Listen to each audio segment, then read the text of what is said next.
Duha na ang namatay sa dakbayan sa Talisay, gumikan sa sakit nga dengue. Ang health officer subling ni hangyo sa mga mulupyo nga kanunay manglimpyo sa ilang palibot aron kalikayan ang pagkatap sa makamatay nga balatian. Si Chona Carion sa report.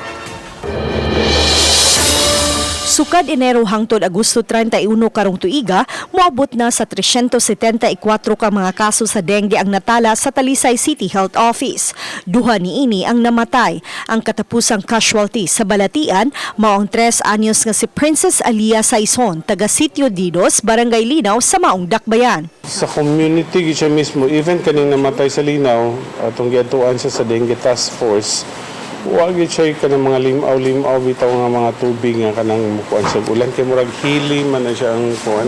Pwede bungtod kamay pero daghan siya mga kasagingan, daghan siya mga kasagitan. So naobserbahan sa City Health nga bisan ang mga kaniadtong way mga kaso sa dengue nga barangay karon aduna na sama niining Barangay Linaw. Nakapahigayon na hinuon og misting og larvicidal operation sa Barangay Linaw ug ubang kabarangayan sa Dakbayan. With the help of BHW, amo po silang gialalayan pero unsahon pagpahigayon sa pagpanglimpyo labi na ang mga botelya bitaw.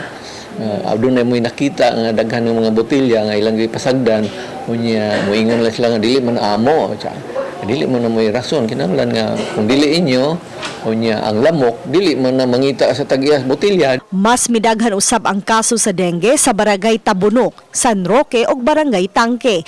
Mao nga matod sa City Health Office nga mas maayong batasanon ang pagpanglimpyo sa palibot ug bantayan nga way magpundong tubig nga posibleng itlugan sa makamatay nga lamok. search and destroy sa mga barangay health workers at least every 4 o'clock sa hapon until malift na to ang national epidemic sa dengue. So naalang gid gihapon tapos daghan gid gihapon ang mga kaso. Uban ni Renante Quiñones, Chona Carion, Balitang Bisda.